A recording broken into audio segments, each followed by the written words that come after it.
জয় হিন্দ বন্ধুরা, কেমন আছো তোমরা? আশা করি সবাই ভালো আছো। একটা ভাইয়ের কমেন্ট ছিল যে চোখের মেডিকেল কেমন হয়, 6/6 আর 6/9 কীভাবে টেস্ট হয় মেডিকেলের সময়। দেখো, আর্মি মেডিকেল হোক আর এসএসসি যদি মেডিকেল হোক, মেডিকেলের সময় যে তোমার আই টেস্ট হয়, distance vision test, near vision test, তারপরে তোমার কালার ভিজন টেস্ট, এই যে চারটা দেখতে পাচ্ছ, এটা হচ্ছে ডিস্টেন্স ভিজনের টেস্টের চার্ট। তো এই চার্টের মধ্যে যে ছোটো ছোটো অক্ষরগুলো দেখতে পাচ্ছ, সবার থেকে নিচে যেটা অক্ষর আছে সেটা হচ্ছে 6/6, তার উপরে 6/9, তার উপরে হচ্ছে 6/12। এইভাবে কিন্তু তোমাদের 6/6 আর 6/9 টেস্ট হয়। তো চার্ট থেকে কমসে কম তোমার 6 মিটার দূর থেকে কিন্তু তোমাদের টেস্টটা হবে। ওখানে যে ডক্টর থাকবে মেডিকেলের সময়, তো তোমাকে বলবে, এক চোখ বন্ধ করে দেবে, এক চোখ দিয়ে তোমাকে দেখতে হবে, ওরা পয়েন্টার দিয়ে অক্ষরগুলো বলবে। সব থেকে নিচে যে অক্ষরগুলো থাকবে সেটা হচ্ছে 6/6। ওটা যদি তুমি এক চোখ বন্ধ করে বলতে পারো তাহলে তোমার 6/6, তোমার যে চোখ 6/6 ঠিক আছে। তারপর আরেক চোখ বন্ধ করতে বলবে 6/9, অক্ষরগুলো বলতে পারবে পয়েন্টার দিয়ে, সেটা তোমাকে কিন্তু বলতে হবে। তো এইভাবে কিন্তু টেস্ট হয়। যাদের অনেকের 6/9 টেস্ট পাস হয়ে যায়, কিন্তু 6/6 পাস হতে পারে না, নো প্রবলেম। এর জন্য কিন্তু তোমার ফেল করাবে না। তুমি যদি 6/9 বলতে পারো তাহলে 6/6, যদি নাও বলতে পারো তোমাকে কিন্তু ফেল করাবে না, ঠিক আছে। তোমাকে দুবার আবার বলবে যে আবার বলো, ঠিক আছে, আরেকবার তোমাকে মৌকা দেওয়া হবে। তো এই জন্য ঘাবড়ানোর কোনো প্রয়োজনে বিন্দাস ফ্রি মাইন্ডে থাকবে।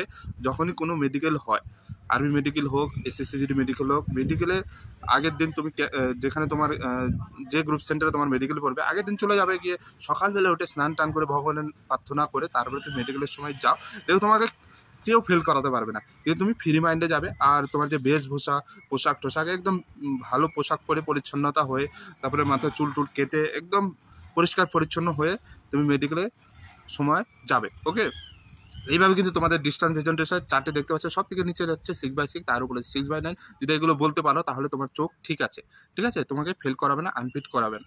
আর কালার ভিজন টেস্ট, একটা বুক দেওয়া হবে, বুকের মধ্যে অনেক নাম্বারিং থাকবে, 1 2 3 4 13 14 15 এরকম অনেক নাম্বার থাকবে।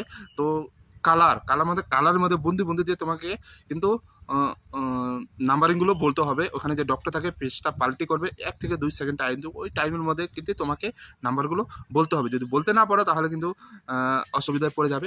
এর জন্য কালার ভিজনে একটা বই পাওয়া যায়, কালার ভিজন টেস্টে, সেই বুক দেখে কিন্তু তুমি ট্রাই করতে পারো, প্র্যাকটিস করতে পারো। অনেক জায়গায় কিন্তু কালার ভিজন টেস্টে বুক কিনে পাওয়া যায়। তো সেই বুক দেখে তুমি টেস্ট করতে পারো, বাড়িতে থেকে তুমি ট্রাই করতে পারো, প্র্যাকটিস করতে পারো, যে তোমার কোনো প্রবলেম হয়েছে না সেটা তুমি নিজে চেক করতে পারো। আর যাদের ডিস্টেন্স ভিজন টেস্টটা যদি চেক করতে চাও তাহলে দেখবো অনেক হসপিটাল কিংবা ডক্টরের কাছে, ডক্টরের চেম্বারে কিন্তু অনেক লাগানো থাকে চার্টটা, সেই চার্ট দেখে তুমি ট্রাই করতে পারো, প্র্যাকটিস করতে পারো। তো এইভাবে কিন্তু তোমাদের আই টেস্ট হবে। আর আমি একটা কথাই বলবো যে মেডিকেলের যাবে, বিন্দাস যাবে, ফ্রি মাইন্ডে যাবে, টেনশন নেবে না। টেনশন নিলে কিন্তু মেডিকেলে তোমাকে বিপি হাই হয়ে যাবে, ডক্টর কিন্তু বুঝতে পেরে যাবে। তো বিপি হাই করলে হবে না, পসিনা যেন না বেরো। বিপি হাই করলে তোমার কিন্তু পসিনা বেরিয়ে যাবে।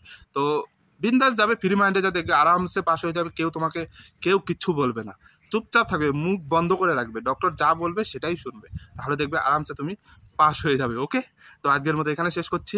ভিডিও কেমন লাগলো? ভিডিও যদি ভালো লাগে ভিডিওটা অবশ্যই লাইক করবে আর শেয়ার করে দেবে বন্ধুদের কাছে। আর এরকম ভিডিও পাওয়ার জন্য তুমি আমার চ্যানেলটাকে সাবস্ক্রাইব করে রাখবে আর কমেন্ট জরুর করো, ঠিক আছে।